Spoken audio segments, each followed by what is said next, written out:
Hello, Sarah Sabin, team and executive coach here in the Leading in the Modern Way video interview series. And I am super excited to have with me here today, Jeremy Toyne, who is CEO of TalkRemit. Jeremy, hello, and would you like to briefly introduce yourself to my listeners? Well, hi, Sarah. Thank you very much. It's a pleasure to be here. So in terms of a quick introduction, I'm currently CEO of TalkRemit, and I've got probably about 30 years track record of corporate finance, payments, and fintech experience. Although I started off doing something rather more exciting. So I began my career in the British Army's Brigade of Gurkhas, and spent 5 or 6 extremely challenging and interesting years doing things that actually trained me more than I thought they would at the time. But then I left around 30 to do an MBA at London Business School because I didn't feel I was entirely employable. And an MBA helped with that. And after about 5 years as a corporate financier with Crédit Commercial de France and Hamber McGann, I joined Sainsbury's PLC, a great company to join because you needed to have a passion for food to work for Sainsbury's, and I have a strong passion for food, which has been a struggle for most of my life. There I project managed the formation of Sainsbury's Bank and became its CEO, COO. And from there I went to NCR's payments division as alliance director, and I left it after a very long time of M&A and product management to become a fintech consultant, and then COO and CEO of a startup remittance and payroll business in Southeast Asia. So in 2018, I joined TalkRemit Limited, which was at the time a remittance startup. I joined as a banking and partnerships advisor. We provide web, app, and agent-based peer-to-peer remittance to customers in the UK, EEA, and North America, and we send predominantly to Africa and South Asia. So think of us as a digital Afrocentric Western Union to a certain degree. I was appointed CEO of that business in 21, and since then we've been through a steep growth phase, doubling remittance volumes and corridors every year. In 24, looking forward, as we are at the moment, we'll launch into B2B. We'll open up new markets in the US, Turkey, and UAE, as well as continuing to grow our corridors and volumes from and to our core markets. Thank you for sharing, Jeremy. And I want to just actually touch on the last point you mentioned. So the growth phase that you have, been ahead of in the last few years. What are some of the factors that have contributed to that successful growth in the last few years? In no particular order. A very, very strong team of people that we've been able to recruit because our business is, to a certain degree, it's a utility. It is a commoditized business. It's all about getting very high volumes to compete with competitors, to be able to price yourself at the same level, to be able to market, performance market, and for that you need very high volumes, and for that you need people who can effectively run the business with you in a way that converts customers into remittance at very high levels. So it is, to a certain degree, like running a utility. If everything is working in the utility, then it goes well. The ability, obviously, to grow high is being able to scale effectively, and we constantly face the challenge of growing the business quickly to keep up with effectively the customer demand that we drive through our marketing. So we're marketing led, technology enabled, if you like. It's a bit of a cliche, but our biggest challenge is making sure that all parts of the business keep up with effectively the customer demand, because when customers decide that you can't do for them what they expect to get out of you, then they move elsewhere really quickly.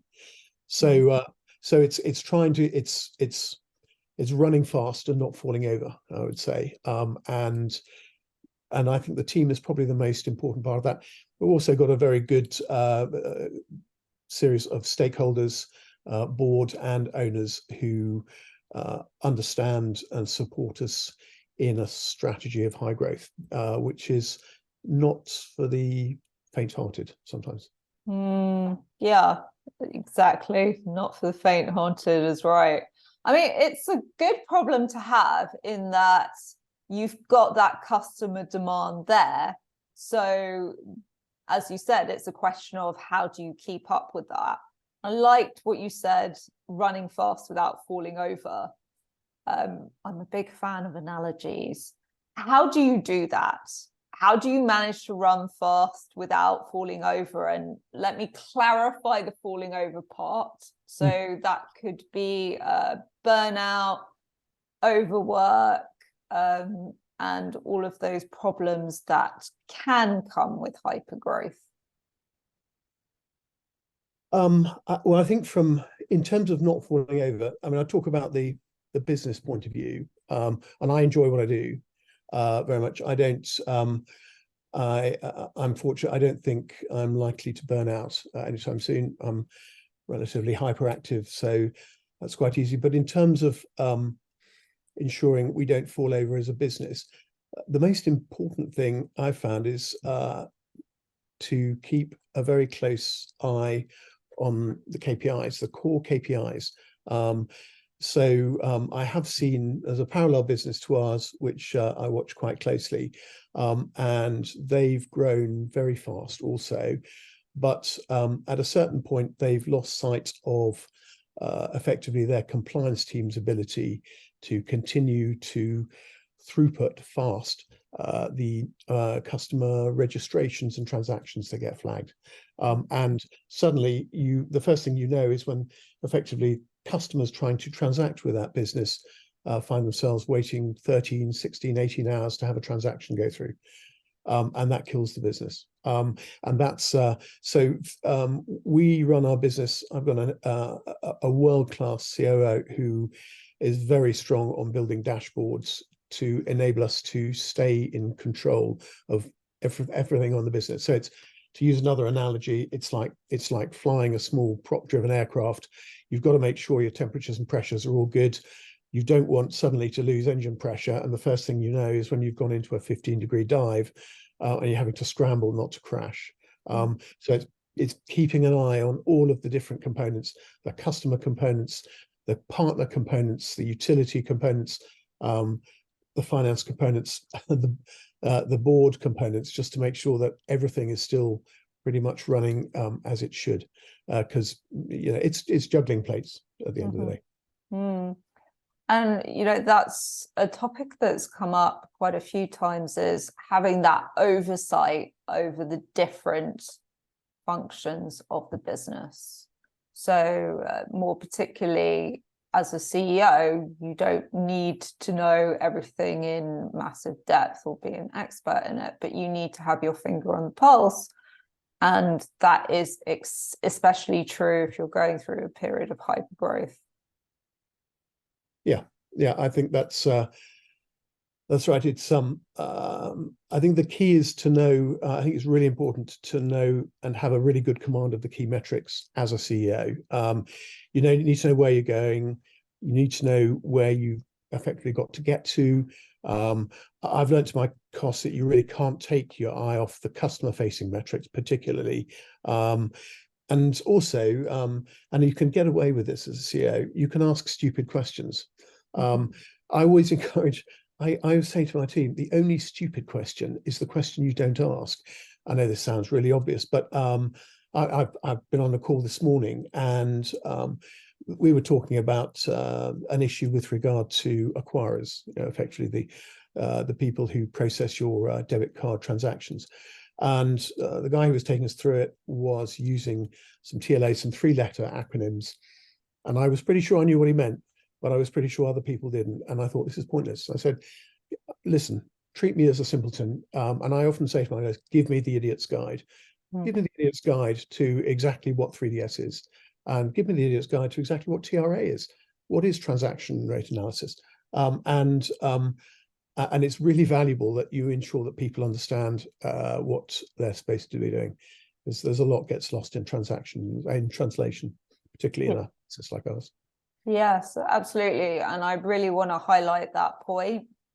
Ask questions. And a lot of the times leaders are afraid of asking questions because they're afraid of looking stupid. So I love the fact that you're like, talk to me like I'm an I'm an idiot. I mean, I would have used the phrase talk to me like I'm a 5-year-old child, but yeah. similar kind of vibe. Yeah, I guess I can use that. I use the analogy of my children quite often, actually. But that's only because obviously I'm in fintech. I'm not as young as some of my team, and so I sometimes we do talk about the Gen X, Gen Y, Gen Z, Boomer differences, and I've got a very, we've got a very multicultural team indeed. We're in 9 countries. We've got God knows how many languages, and I have to be very aware of cultural niceties, particularly because the European, African kind of continents are different in a number of ways, and it makes for a lot of fun, I have to admit, but it does make for some people committing some complete howlers. But there we go. It's all part of the journey. Yeah. So, Jeremy, if there was one thing that was keeping you up at night, right, that you could sprinkle magical pixie dust over, what's that? Oh dear, that's an interesting one, actually.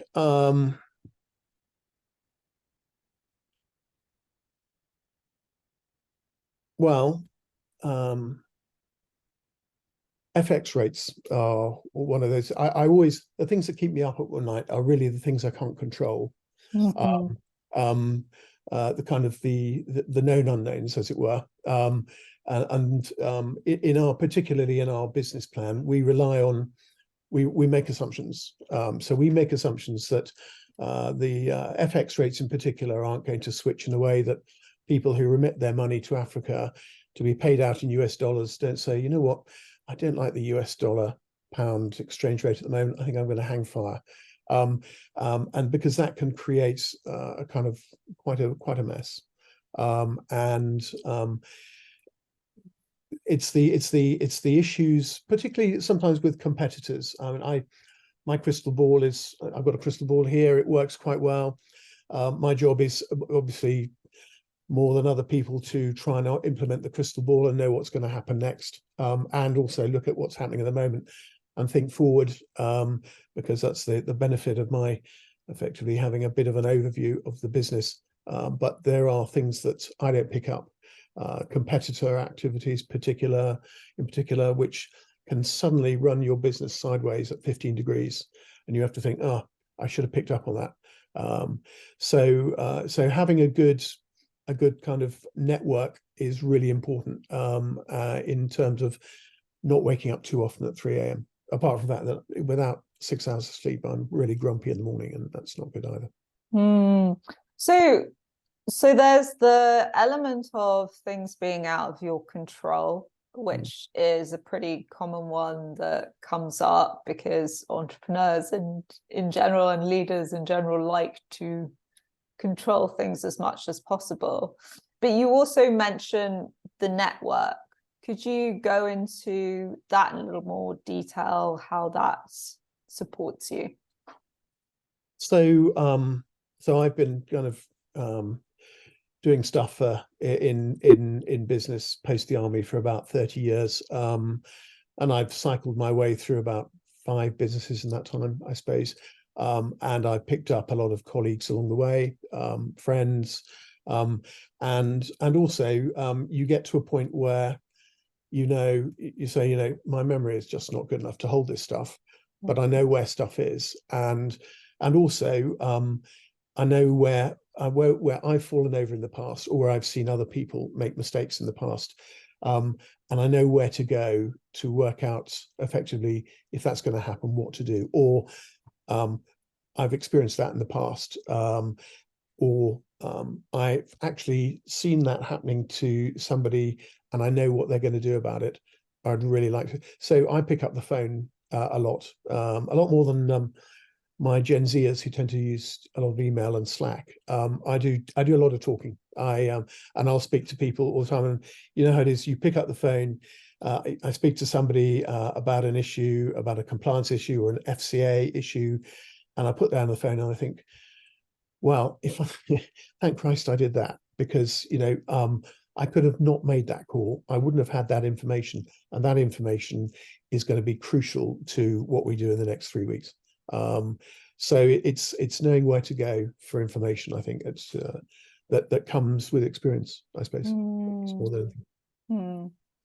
So that's one of the ways that you grow as a leader. How else have you invested in yourself as a leader, and what steps do you take to continue growing and evolving? So in terms of how I grow as a leader, probably one of the most important things I think I do is I listen to people. I was in the army a long time ago. What they teach you about leading, managing, and inspiring soldiers, more experienced and older than you, has stood me in quite good stead. So I have to listen to customers. I have to listen to colleagues, because I always learn stuff that I don't know, which I feel I should. It's sometimes useful. I do attend webinars and conventions, and occasionally I speak at them. And that is also a useful way of effectively growing. The most important thing in terms of building leadership, from my point of view, is building a team that I can trust, who trust me, and who are able to effectively follow on our strategy without me sitting 7 inches behind them. So going back to way back at kind of at Sandhurst, I think they taught us Auftragstaktik, tactique, which is a leader interpreting how best to achieve his commander's intent based upon the understanding of the tactical situation. And the reason that's important is because they always say that it's great to have a plan, but no plan survives first contact with the enemy. Or Muhammad Ali used to say, I have a great plan, I get into the ring, and then somebody hits me in the face and the plan goes to rat shit. So, but it's really important, I think, that strong leadership is having the confidence in your team to build a strategy with them and then let them loose, and have the confidence that they understand what you need to do and they need to do, and they're able to effectively translate that without you giving them a prescription. And that is, I think, why, in some ways, why I think we've done well at TalkRemit, in that we're flat. We've got people who know better than I do how to do their own job. They understand generally what the business is trying to do, and they translate that effectively into what they do within their own departments. Good to see. Well, you know what was interesting when you first talked about being in the army at the beginning of this interview, I was waiting for it to come round to how that influences how you lead today. Because having been exposed to ex-army officers, what I always find interesting is the amount of empathy and trust that they tend to bring into leadership nowadays. And, you know, that makes sense to me, because in the army, you have to trust the people with you're with. It's literal life or death if you don't trust them. So yeah, it's interesting to me that it naturally came back round to that. Interestingly, though, I was thinking that it's completely contrary to normal army ethos. I think you also have to consider strong leadership as having the confidence to encourage your team to challenge you when they disagree. And I find myself quite often, because a lot of my team are somewhat younger than me, I say, challenge me more. You know, I come up with a view and an action, and I say, it's just too silent around here, guys. You know, you all know what we're trying to do. You know better than I. You know, let's hear the contrarian view. That's not exactly something they encouraged in the army, although you're allowed to disagree once, I think. But after that, and I like that approach of effectively in any team, you can disagree. You either agree or disagree about which way you're going, but once you agree as a team to go forward, then you go forward. And particularly when we've got the management team sitting down with the board, I always say to the management team, if we've got discussions or doubts, let's have them out first. But when we present as a team, we present as a team. And then, unless it's a completely new discussion, and the board want to hear contrarian views, I want to hear a management team. And that's an interesting coaching exercise. And that's an excellent point that you've brought up, because in encouraging people to speak openly and candidly, obviously it benefits the business, because you are less likely to get into groupthink or one way of doing things. Yeah. But go too far to the extreme where it descends into an argument, it starts to cause fraction, it starts to cause discomfort, it starts to cause worry, because people are looking at it and thinking, God, these people are all over the place, they can't decide on anything. So it's just to reiterate that point, have the contrarian views, have the discussion, but come to a decision in the end that is united, even if not every single person agrees with that decision. Yeah. I think that's fair. Yes, always very interesting also to see those people who are prepared to argue the points, and those people who don't. I don't typically try and generalize, but getting my CFO to come up with a contrarian view is the hardest. She is extremely capable, and very smart, but some people, it's in some people's nature effectively to argue, and it's in some people's nature to get with the program and do, and you just have to work to those benefits and those skills that other people have and they sometimes don't have.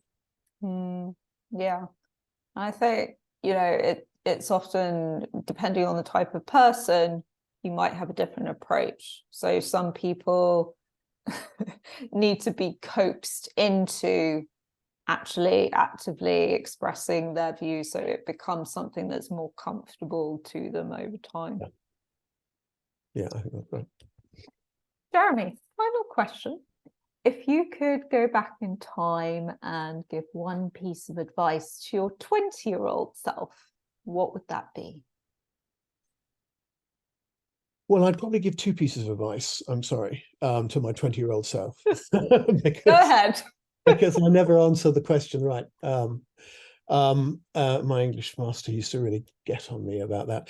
I think the first piece of advice, which I don't take, but I should take, and I do try and take it a bit more than I used to, is that humor is not the only way out of a tight spot. I have in the army we used to say, if you can't take a joke, you shouldn't have joined. I do find that humor can be a very powerful tool in effectively decommissioning big problems that arise, and arguments. But I have a habit of sometimes I think I can be a bit too flippant. My wife tells me I can be too flippant, and she is way ahead of me in terms of smarts in that area. So I think that I should maybe sometimes be a bit more serious. And the second one, I think, particularly with regard to dealing with stakeholders, is that you treat your board in particular with respect and empathy, or they can go off in your face like a dodgy grenade. And I have had experience of effectively taking for granted some of the kind of components of a board, and that didn't end particularly well, you might say.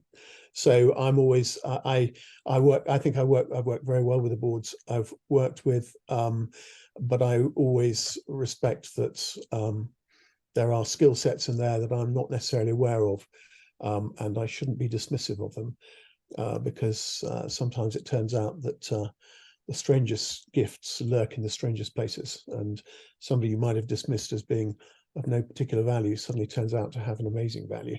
And you don't want to dismiss that or antagonize it. Mm. No, and I'm sure there are many other things I could have told myself. I could have told myself that I wasn't going to be a professional cyclist, no matter how hard I tried. But I think that's my humor coming out, so I need to stop now. I mean, I have to say I use a lot of humor to deal with difficult situations. I also know when I'm doing it to cover over difficult emotions. But yes, it can be very helpful sometimes, other times not so much. And on the second point, you know, again, if I was to summarize that, it would look like don't be too quick to leap to judgment about people. Yeah. Because when you do that, you risk really not coaxing out the value that that person could have provided out of them. Yes. Yeah. No, I think that's right. And always expect the unexpected too with boards, because you never know what's going to come out of left field. No, I've learnt to be to effectively to appreciate the skill sets in a board that you may not even know initially, but which tend to emerge, particularly when things get tight and bad and challenging. It's really good. I've worked with teams where it's when things are starting to go really pear-shaped, and the numbers are going down, and the processes aren't quite working, and the suppliers are causing trouble. And particularly, I mean, an issue that we face at TalkRemit, we have to work very hard, is we live in an environment where banks in particular have risk profiles that don't necessarily agree with our trading activities. And when things are really start to stretch, that's when you see the kind of the skill sets in the people that you surround yourself with really stepping in, both at the board and at the manager level. There's nothing like a crisis to sort people out. It's my firm belief that people are made during crises, and you can't judge people by the good times. You judge them by what they do when shit hits the fan. Which is a note I'm going to end on. Jeremy, thank you so much for this conversation today. I've really enjoyed it. Good. No, likewise. It's been interesting having a talk, and I appreciate your patience. Thank you, Jeremy. Not at all. And to my listeners, I hope you enjoyed this conversation as well. If you would like to take part in the Leading in the Modern Way interview series, please do reach out to me. Bye for now.